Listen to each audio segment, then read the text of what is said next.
Hello, welcome everybody. How's everybody doing today? Oh my gosh, we're super excited because we're using the product as well as having one of the co-founders here. So you can tell us if we're doing it wrong. How's that? No. You probably have a better idea of doing it by now than me. I think you use it more than me. Geige, please introduce yourself to everyone that's out there. I know a lot of people do know you that watch the show and stuff like that because they watch your Sunday thing that you do on YouTube, Town Hall on YouTube. So please introduce yourself and tell us what you're all about. Yeah, absolutely. First of all, thanks for having me on the show. I'm super excited to be on. My name's Geige. I'm one of the co-founders, co-creators of StreamYard, the tool we're using now. The other co-founders, Dan Briggs, and we created StreamYard it was right after university. We met each other in university and worked on various projects together. Most of it was actually meeting software prior to StreamYard. And we sort of were looking at the live streaming tools that were out there and found that there were great tools targeted towards gamers. Like OBS is an awesome tool for gamers, or StreamLabs OBS.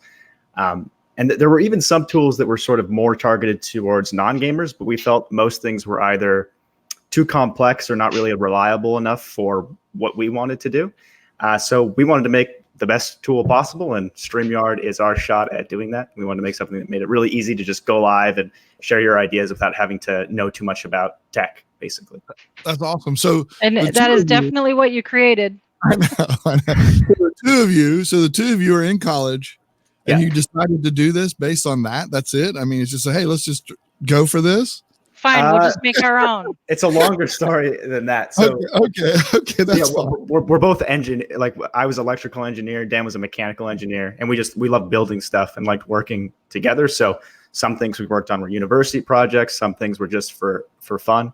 But I think we both knew that after university we wanted to start some kind of venture together. It wasn't like, oh, let's just take a shot. I mean, it kind of was, I guess, but we knew that that's what we wanted to do for a long time. And then the reason why streaming was always sort of like near and dear to my heart, just because I've always loved the internet. Like I even remember sort of like the internet developing. I was pretty young when it was, but I just loved how it sort of connected people that could have never been connected before. Like really tiny interests or communities are now huge interests, and that wasn't really possible before the internet. So I love the internet. I really want to do something in that space. And then despite my background being electrical still involves quite a bit of software.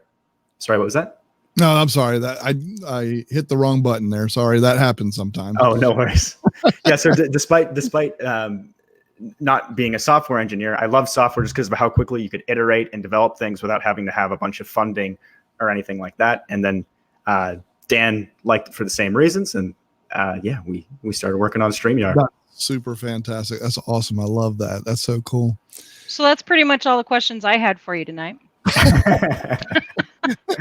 My biggest question was, how in the world did you guys get into this? So I'm really glad that you shared all of that with us, because I don't think we ever get to really hear the origin story, as it were, as to how something so cool comes about. So I appreciate you sharing that. That's neat. Absolutely. StreamYard wasn't the first thing we worked on too. Like we had worked on various software before StreamYard, different meeting applications and things like that. Okay. Cool. That's really cool. That is cool. Hey, real quick, I'm going to recognize some of the people that have showed up. Peggy K's out there. We got Andrew Hatchett, who's one of our community members. Richard Clarkson, who's also one of our community members. We have Mike out there. And and I like what Peggy says there. Peggy says I'm feeling old. Every Sunday night when I'm watching the town hall, I feel very old watching you and Dan on the screen. Wow. But it's pretty amazing. You guys are really, really doing a great thing here. And you listen to your community. I think that's one of the things that I personally love about StreamYard the most, is that there's this Facebook group where we can all, say, hey, I'm having trouble with this, or what if it did this, or how do I make it do this type thing. And there's an answer from somebody. If it's not directly from you guys, it's from somebody. So that's awesome. And then your town halls are pretty cool too. So Yeah, I mean, I like that you don't run on and on and on and on. You just get in, get the points, boom, get on. You know, I mean, and get on with it. Let everybody get on with their day. It's really, I like it. It's to the point, boom, you go, and that's it. It's one thing that's real. Not at all like we do here. Yeah. No, we ramble on, we go on to whatever. But I do have to say though, one thing that I really like though is that you're taking your time too. You know what I'm saying? You just don't add a feature. Because a lot of people go and they add all these features and it just bogs the system down. Yeah, you know, it's hard to use, right? It's hard. Yeah, it's like, you can tell when you use a piece of software like that, where it's like, well, it can do everything, but I don't know how to do any of it. Exactly. Yeah.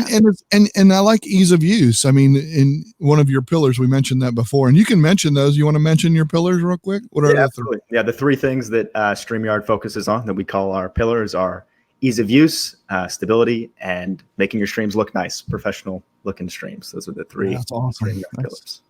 Yeah, so to share with folks out there, if you're not familiar exactly with what StreamYard even is, maybe we jumped into that a little too quick, but StreamYard is what you're seeing here. This we are using this to have all three of us in a space together, and it's all of the things that you see around us. So you've got this really cool background that Michael's put around, and then the way that our pictures are right now. Mine here big. Oh, now we're all three of us are in the same space. So it's really kind of cool that Michael's pushing those buttons to move us around. So go ahead and move another one, Michael. Look, Ma, no hands. How about this?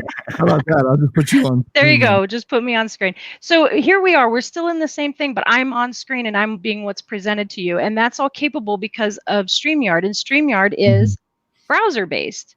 Can you tell us a little bit about how that even operates? I mean, without getting too technical, because yeah, sure. I'm not technical. So if I start to bore you, let me know. I sometimes get carried away. But yeah, so this is an important distinction between us and sort of other programs out there. Is most things are downloaded, right? Like you download OBS or well, I guess there's you download them or you don't download them. So OBS is an example of that. Ecamm's another downloadable program. So I call those like those are streaming programs, and StreamYard's more of a streaming service. Exactly. So when you're using something like OBS, the processing is done on your own computer, or Ecamm, the processing is done on your own computer. So you sort of have to have a more powerful setup in order to have a nice streaming experience. But StreamYard, all of that is sort of done on our own computers. So you basically just directly send your webcam feed to us, and then we do the complicated stuff like transcoding it for anyone that knows what that means, and mixing it together and sending it out. So you could have just a Chromebook or any computer that's not very powerful and still be able to go to these streaming platforms. The unfortunate part is it means it costs us money though. So the nice thing about OBS, the reason why OBS is free is because your computer does the work. And the reason why ours costs money is because we do the work. Like every time, this is actually kind of cool too, that I don't know if I've ever mentioned, is when you go live, every time you go live, you have your own, it's not really, it's like a computer, basically a computer. We basically say, hey, give me this computer. This computer is for this stream. And so you're not sharing resources with anyone. I mean, the reason why we did that is we didn't want there to be any risk of like, okay, this person's got a ton of guests or something's crazy going on and interrupts this person's experience. So every time you go live, you've got your own isolated computer. Yeah, it's isolated. Yeah. Wow. Well, that's good to know. That's pretty cool. That's awesome. Well, I appreciate it. Cool. I guess we're paying for that computer that we have. Then. Yeah. But now to clarify though, there is a free version. So it's not like you can only use StreamYard if you pay, right? That's true. I should clarify that we do have a free version of the product. I try not to call it a free product because I don't want to sort of create the culture of like, oh, StreamYard's free. Right. I think of it more as like a sample of the product. But yeah, yes. That's a great way to word it. Hey, I like that idea. Use it. Mm-hmm.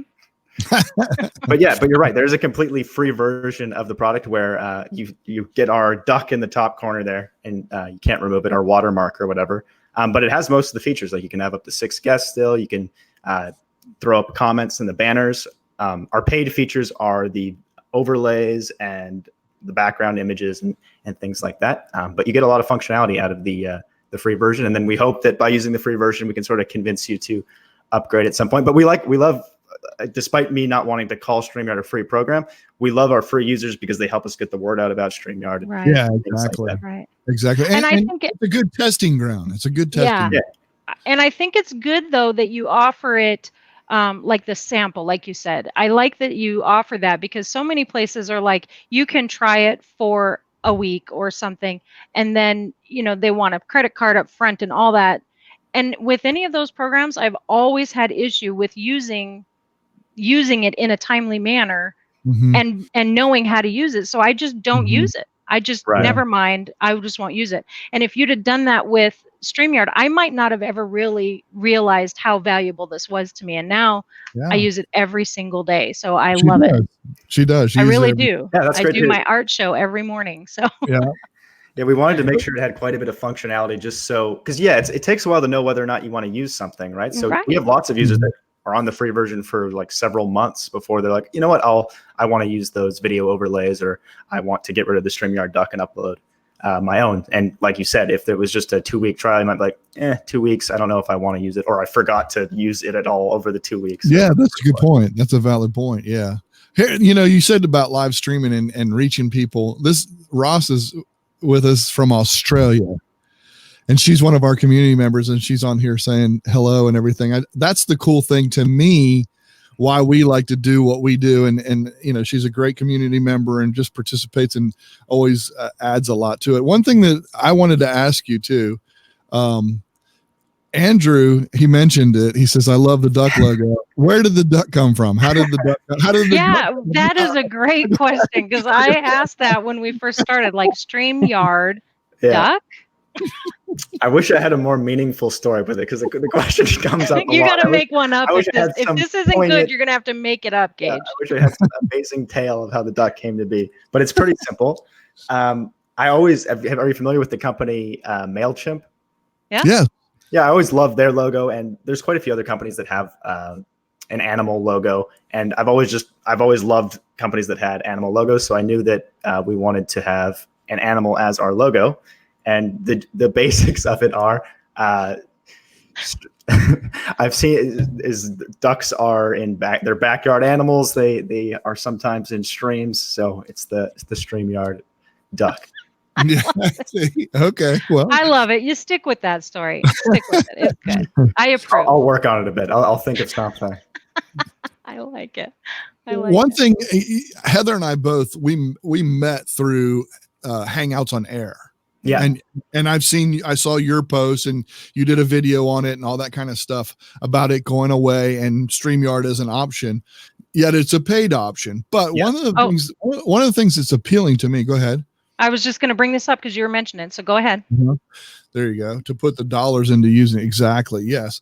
My thing is I believe, and I think I heard Tim Schmoyer. I'm not sure if you know him. He's a big time YouTube creator. I know some of the people out there have heard of him. He made a point one day, and he was talking about, he did a lot of stuff for free when he first started, a lot of stuff. And eventually he had to start charging people, and you make a decision. I think people, and I know I do this, you pay for something because you know you're getting, I mean, there's something back there. You know what I'm saying?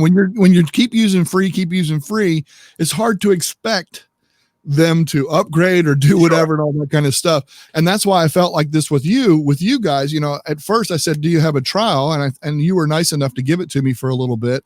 And then right away I said, you know what? I'm just going to go ahead and pay for it, because it helps you guys do more research and put money toward what you're doing. Yeah, it helps us grow the company, hire people.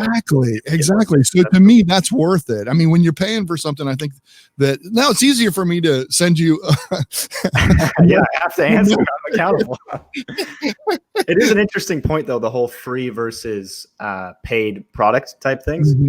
Like, I think people are becoming more aware of that, because it used to be free or bust. Like, oh, we'll figure out the business model later. And I think people are now starting to realize it's like, well, free products are sometimes the things you end up paying the most for, because it's like you invest all your time into this free product, and then one day it's like, well, we couldn't figure out the business model, so it's gone. Like things like, I know Blab was a really popular product that. Oh, that's a good point. Hangouts is free too, right? And Hangouts, because it's free, it's like, oh, it's just gone now. So yeah, like and the ones that do make it, you still end up paying for. Like I love Facebook and YouTube, but I mean, you're still paying for it through ads and your data and things like that. And I know that that's different. People have different opinions on that. I personally don't mind giving up some data to use things like Facebook and YouTube because I think they're awesome products, but nothing's truly free, right? So that's right. Yeah.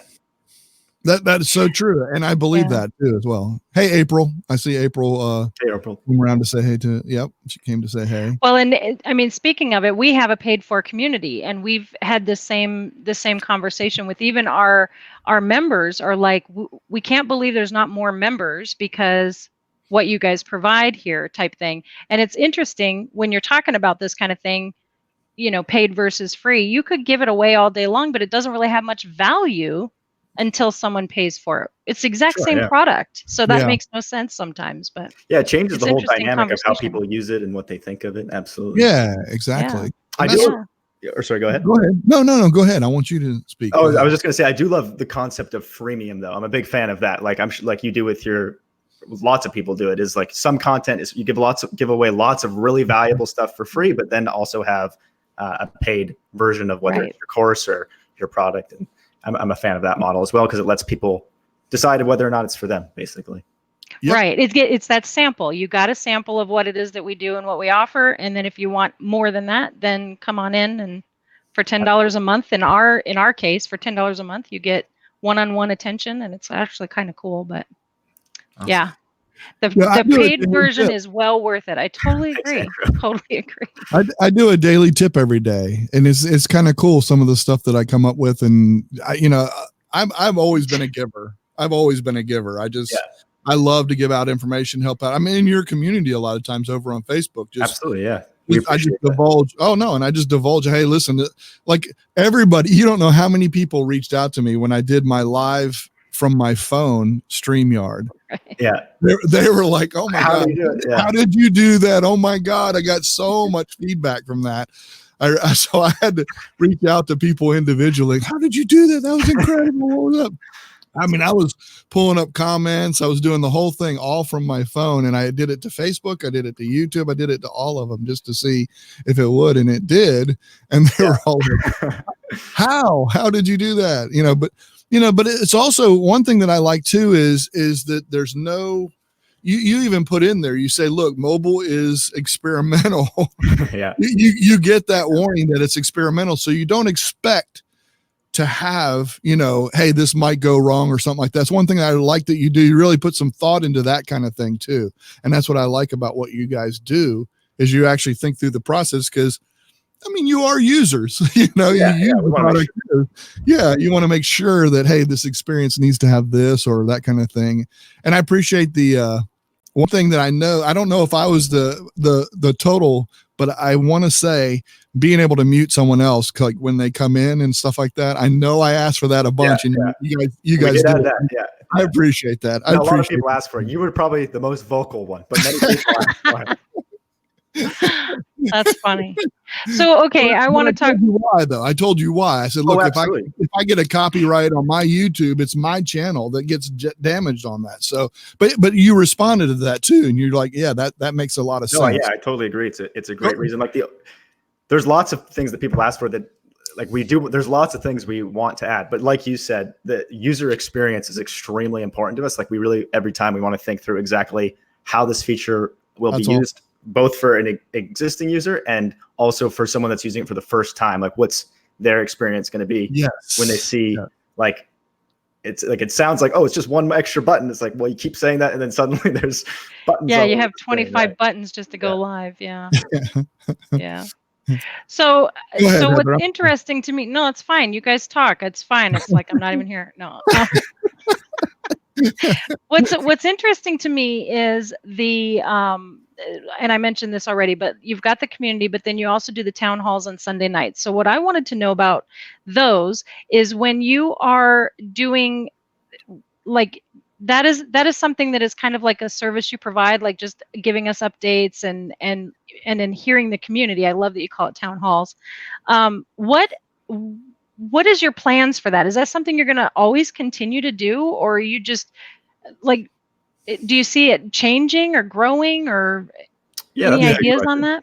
Yeah, you're in your infancy, so that makes sense. Yeah. So we originally started doing the town halls because it was it just seemed kind of silly for us to not do a live stream ourselves, because it's like we're out here advocating live streaming. Obviously, we should be live streaming, and it's not just a serve. It benefits us too. Like it's great that it's helpful to community members, but it also helps us to know, okay, how are people feeling about our product? They can give us feedback. We ask them lots of questions, like, how would you feel about us doing this versus this? So we really enjoy doing it. And the first town hall we ever did, I think, was actually the first time I had actually publicly ever done a live stream, was with Really? like obviously I had done tons privately just to test things and get familiar, but I was much more of a viewer before that than an actual live streamer. So wow. First town hall probably was the first time either Dan or myself were publicly live. Wow. But were you nervous? I got to know. Were you nervous? Oh yeah, I was definitely a bit nervous for sure. But as far as the plans for it, I'd like to. I mean, I'm sure it'll grow and become. We'd like to add production value to it, maybe more regularly have guests on and do exciting things like that. But we fully plan to continue it. Like, we really enjoy doing it, and I was surprised how much I actually enjoy live streaming, just because compared to any other type of content you're doing, the efficiency of it is just. You can't be matched, right? Like writing a blog or something like that, which I've done very little of, but I've done a bit of. It takes a lot of time. Or if you're creating just a video and cutting and editing it takes so much time. But with live streaming, you can make really solid content, and there's no expectation that you're perfect. So you can just It's like there's like maybe like 10 minutes, 30 minutes of us pre-planning, and then we do it. So it's just every Sunday. You make a valid point that I think is pretty important to what folks doing live streaming in general, and that is that perfection can kill the creativity. It really can, and I don't think people realize that. So when I take a video, I do art for a living, so that's all I ever really do. But when I take a video of something that I did on camera, but it was for production values, so now I'm going to go through and edit it, I get rid of so much footage because why did I leave that in there? Why did I do that? And then I'm speeding up some things, and then I'm backing things out, and I should have zoomed in. And now, I mean, you don't even go through any of that when you're making the art piece. You don't ever put that in your mindset. Same with having a conversation like this, the the pauses, the things that we say just in conversation, make this a real conversation. In editing, we'd be cutting that out and cutting this out and cramming it all together only to sound like robots. Yeah. So. Well, the other thing about live streaming too, the beauty of all of this is that you're actually involving other people. This is one of the true reasons why I went with you guys versus anything else, is being able to do this, pull in the chat, this kind of stuff. That is so huge. Even Richard, see, that's nice. He says, most of my live streams, I mentioned StreamYard too. And, I try to do that too. I put y'all's logo up in the top right, even though I don't have to, I can do my own branding. I try and do that too, especially since you guys are getting started. Yeah, I like thanks so much. Give you guys a little boost too. I try to do that when I can. I don't do it every time, but I try to do it every once in a while so people know that I'm using this product. Because a lot of people ask me, hey, how'd you do that? How'd you bring comments up on screen? This is the product. It's easier for me to go back and answer that kind of stuff. I think bringing comments on screen is probably the #1 favorite thing that there is. I mean, agree. That seems to be the feedback from most people, and I agree as well. Just it's so nice, especially like we use it in the town halls a ton too, because it's basically just a lot of it is just a Q&A. So it's sort of creates content for you. The audience can sort of guide the discussion and the topics and. You get new users, you get old users, you get everybody. It kind of reminds me of like the old, now I'm going to show my age here, but like the old Phil Donahue talk shows where they had a microphone where you could come up and speak your mind. This is kind of your online way of doing that, or even Oprah, have a microphone where you can come up and you can speak, and people love, some people hate to come on video, but they love to have their name out there. Absolutely. Yeah. It's funny how that works. Yeah. So it's so cool.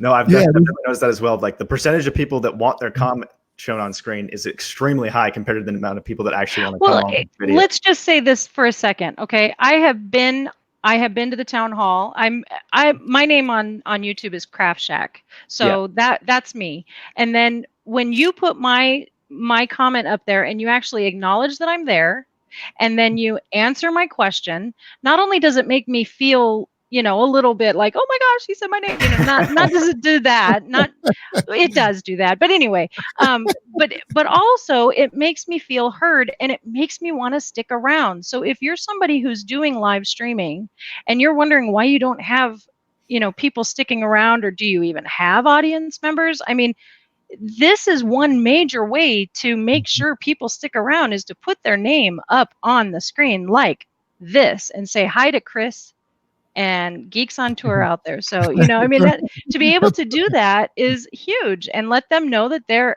we know you're out there. Thanks for coming. So, and we could say that there's comments. We could just say, that's true. That's true. You could just read them. You could just read them, but if you don't put them up there, this is perfect. April says it right here. So many people want to show up polished, often wearing a mask. Live streaming isn't only the best-selling products and services, it's about connection and conversation across the broad. That is so true, man. That was very well put. Can you put that in a blog for us there? I know, right? I'm gonna say, how can I? Here's the thing. Geige, I want to save her comment. How do I save her comment? They stick around. I don't think they don't go away. So if afterwards if you leave this page and come back, it'll be there until you delete it on Facebook. Yeah. There you go. There you go. That was on YouTube. Yeah, that was YouTube. Sorry. That's all right. That's all right.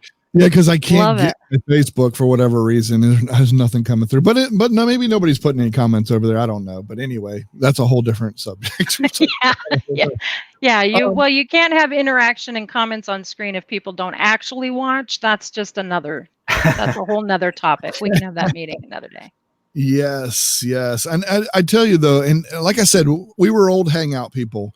They had a program called Comment Tracker where you could bring the comments and put them on screen, and you could have somebody that was a co-host with you where this is why I asked you this in your last town hall, being able to pin certain ones up there. So if you had a co-host, you could throw over one, so that way it did, especially like you guys, because you guys have a lot of comments come in. I don't know how you keep up with it, but if you can say, oh, this is relevant. Oh, I want to pin this one for this week. Oh, I want to pin this as it's going. The two of you could pin it and throw it up there, so at least it's ready to go for that kind of thing. Michael, this is not a suggestion. No, but I agree that the co-hosting features are awesome, and we did design, like, it's obviously we don't have them yet, but everything we knew long term eventually we wanted to add more features like that. So on the back, like you can't see it, but on the back end of things, that's all built in mind. So it's not easy, but it's possible for us to add things like that. And yeah, I totally get it, especially if you've got a very active live stream. You need someone in there to co-host it, and if you could pin comments to the top, so the person that's running it could easily filter what they want to see. There you go. Yeah. Especially because another cool thing is, because you're using StreamYard and then able to couple it with Restream, then you're able to put it out to multiple places. And because you're able to put it out to multiple places, you have a wider audience. A wider audience means more comments. And then, it can get really out of control. So it can, that's the hope, right? The idea is, please let there be so many people I can't keep track of all the comments, but yes, that'd be cool. And Heather, Heather did say to me, she said, "Now, Michael, this isn't ask for features. You need to just say on subject." You do that all week long. You don't need to do that in this show. I went off target. I'm sorry, I went off. But this is good. All of the video feeds look good today. How does StreamYard handle it if one person is on a slower upload? Great. It is a good question. It is a good question. So it's a great question. So every feed is sent individually to StreamYard. So basically, if someone has a slow upload connection, the resolution is going to drop for them. The other people on stream will look great still if they have good upload connections, because they're not really linked. Each one is an individual feed. So if one person has a slow upload, that one camera will not look as good as the other cameras. Is essentially that is so good to know. That's huge. It does. People ask that all the time, so that is a good thing to be able to give them as an answer, because a lot of times, like, the background. We don't. I don't know how it works. So I'm like, I don't know. That's actually one of the features it's not quite as exciting. No one ever asks for it, but is big on our list, is making that experience as good as possible for people that have really bad internet connections. Like, hopefully this isn't too technically out there, but if someone has, like, say, a really bad download speed, it can be hard for them to pull in the video feeds from, like, say you have tons of guests. Pulling in each one of those video feeds is difficult. So one thing that we do partly and that we're always improving is you actually send multiple video feeds. So you send a high quality feed, middle quality feed, and a low quality feed. And that's to account for people that have really bad internet, so that on their end, they'll be seeing it and it will look bad. But the viewers on Facebook or YouTube or whatever, it'll look good, if that makes sense. Yeah, that makes total sense. What I think I said this off camera. I don't think I said this when we were live, but I personally am using my hotspot right now to do this show. Every week when I'm with Michael, I turn on my hotspot. It's the best internet connection I have. So to be able to be in here and have a good quality video and it being something that people can see nice and neat is totally new to me. And that's all because of StreamYard. I know I sound like a fangirl, but I'm serious. StreamYard has made. And you have two cameras going. You have two cameras going and OBS that you're bringing all that in, and it really looks good. I mean, if you go and watch one of her art shows that she does, I mean, it really is. She does it every day. It really does come across really good. And art is important, I think. When you're doing. Well, yeah, to see a crisp image, yeah. Well, and recently I did a live stream from Zoom, which, I'm a fan of Zoom. I did a live stream from Zoom, and the quality of that picture is exact same setup, but the quality of that picture was much lower than doing the daily streams that I use StreamYard with. And that's going to Twitch, which requires a lot of upload. So it's impressive to me. I'm not letting you say much, but it's pretty cool. I really like Zoom as well. But that's the one thing when you're someone like Zoom is it does so many different things that there's just certain things that, I mean, they could surprise me, but there's certain things that I don't think will ever really prioritize. So live streaming isn't their focus, right? Like, their focus is. That's right. So it's not their focus, but it's something they just recently added. So, I had to use it. Yeah, absolutely. It's new. I thought they had done that for a bit. It's live streaming instead of webinar. They've had it for webinars, but they haven't had it for meetings. Now they just went to having meetings where you could do the live. Gotcha. This is a good question out here. Ross says, how easy is it to control the wider audience and including them in that more present moment? Do you know what she might be saying there? I don't know. I think in talking about the multiple streams, because we're talking about restreaming into multiple, I think that's another time where StreamYard really shines, because you bring all the comments in through using Restream one place into one location, and you don't have to have Facebook chat open and YouTube open and Twitch open. You don't have to have all that. It's all right here on one interface. I wish you guys could see what we see, because if you could see this, and how simple it is to have all of the comments listed, the buttons to push for putting us into the different spots. Like, Michael, go ahead, and he's got Lisa up here. She's one of my community members. There you go. Lisa's here. Won't be able to use Google Hangouts anymore. So there you go. So that's a perfect thing. Exactly. StreamYard's awesome, Lisa. You got to check it out. But so the buttons that he's pushing are right below the main image on the screen. So everything that he's doing for production is in one screen. It's beautiful. Also, for Ross that asked that question, if I'm understanding it correctly too, my opinion on sort of multi-streaming is, I mean, I'm not an expert on it, but I think that when people decide that they're going to start multi-streaming, I wouldn't immediately go out to like 10 platforms. I would very carefully consider, like, where is it? What's a good audience for me? And I think for most people, that's usually Facebook, YouTube. I would start with those two, because because most of our audience is like business owners, or mostly business owners and marketers and things like that. So I think those are a good two to start with. And then once you're comfortable with that and managing that and sort of growing your presence on those two, maybe then consider adding like Twitter or LinkedIn or something like that. Yeah. Modern Day Tech says, can you add commenters' thumbnail when you post their comments on screen instead of the platform icon? We'll have to clarify that because we are multi-streaming to 2 places, they have Restream forces that. Right. Hopefully they might add. I'm hoping they'll add the thumbnails at some point. Right now, because we're using the Restream integration. Restream, we get the chat from Restream, and Restream doesn't have the thumbnails. If you just go to one platform at a time, you do get the thumbnails.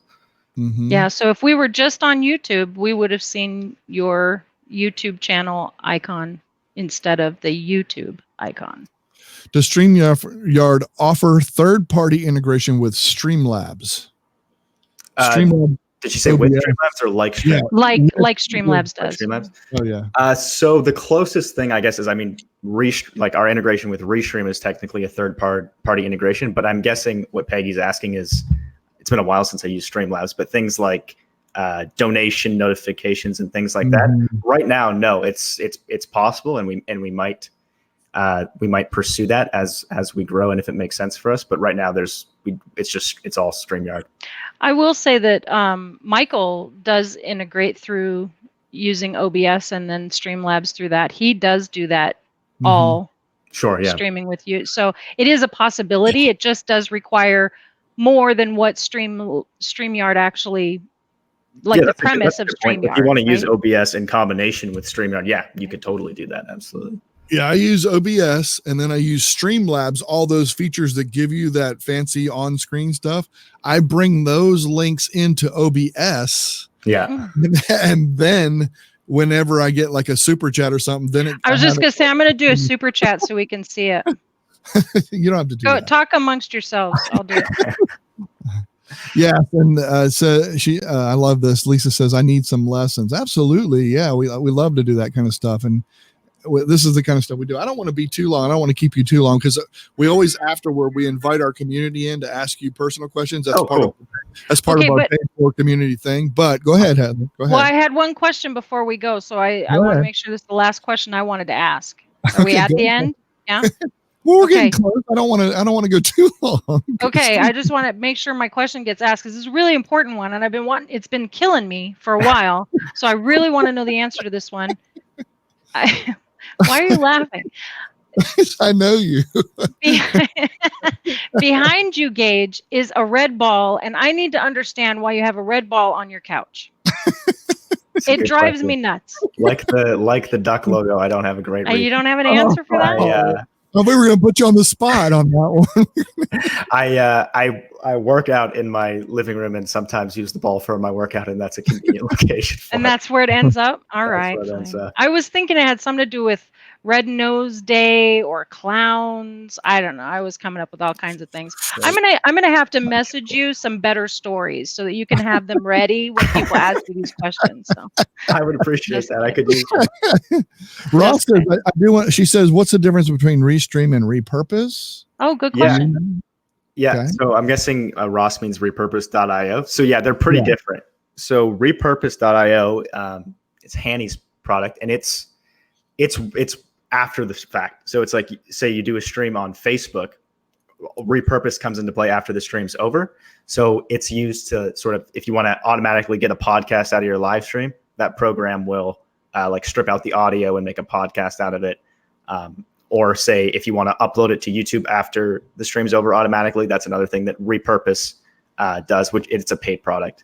Restream is simultaneous, it's happening in real time. So it's nothing's done after the stream's over. It's very simple. It's just, I'm going to send the stream to Facebook and YouTube at the same time, basically. Oh, I see. I got you. Simulcasting. Yep, exactly.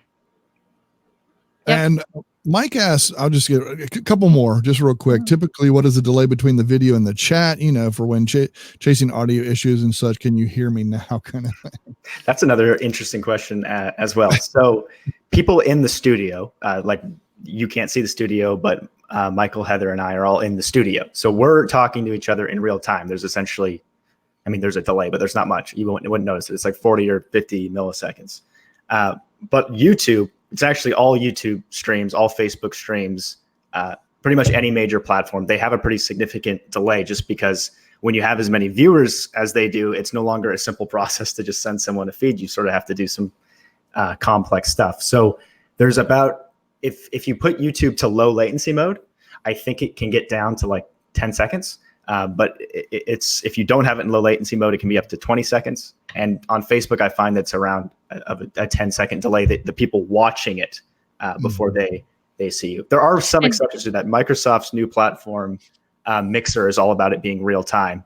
So they actually don't have much of it. We don't integrate with them yet, but they don't have much of a delay. That's interesting that you mentioned that, because I thought that I thought it was FCC regulations required since the Janet Jackson incident on Super Bowl. I thought they required that delay of 7 seconds. YouTube builds in a certain amount of time because of the copyright issue. You have time as a host to stop the broadcast if you wanted to. Okay. If too much was going on. That was told to me a long time ago that they automatically that they have that. Yeah, I'm sure that's right. But regardless of that, that would be like there's infrastructure requirements as well to like if you're sending video to 100 million people, it becomes pretty complicated. Makes a little sense. I don't think I have to worry about that, do I? Yeah. I don't think I do. No, I'm just kidding. But no, listen, thank you so much for your time. We're going to, like I said, afterward, we're going to invite some people in, community members that want to come in. We'll put the link in our Discord channel. And we'll chat with you a little bit in the after party. Anybody that wants to become a member, as Heather mentioned before, and she put the banner up on screen, we do have a paid for community that we do a lot of stuff that we do, try to do some weekly stuff and nightly stuff that I do daily tips. Go ahead. The link is in the description of this video right now. In the description of this video. And I really appreciate it because you know what? I've used Zoom, I've used Hangouts, and I think Andrew said it a little earlier. I've never had Larry Page in with me to talk on, and I've never had the Zoom owner. I've never had him in to talk to me and that kind of stuff. But I really wanted you to, to some of our community members, get this out. Anybody that follows my channel, get this out because we really do support you and we like what you're doing and we want to try and help you out. And I really appreciate you taking time out of your day to come chat with us. That's a big deal to me. So, and I appreciate it. Yeah, thanks so much. I'm happy to be on, and I really appreciate all of your guys' support and the community's support in general. So yeah, I enjoy it, and it's useful to us to know exactly what our users want and how things are working for them. And I promise I'll try and lighten up a little bit on my. You're fine. No, we won't. No, don't even believe that. He won't. Okay, maybe not. Folks, community members, like I said, it'll be in the Discord. Please come in and chat with us afterward. Thank you again. And Heather, always awesome. It's great. Thanks for having me, Michael. Yeah, absolutely. And anybody out there, awesome. If you have comments later, anybody that's watching this later and you have comments that you put in, I will make sure if it's a question specifically about StreamYard that I cannot answer, I will pass it along and I will make sure that we get the real answer from one of the ducks. One of the ducks will reply back to you. Thank you very much again. Thank you. Yeah, thank you. All right.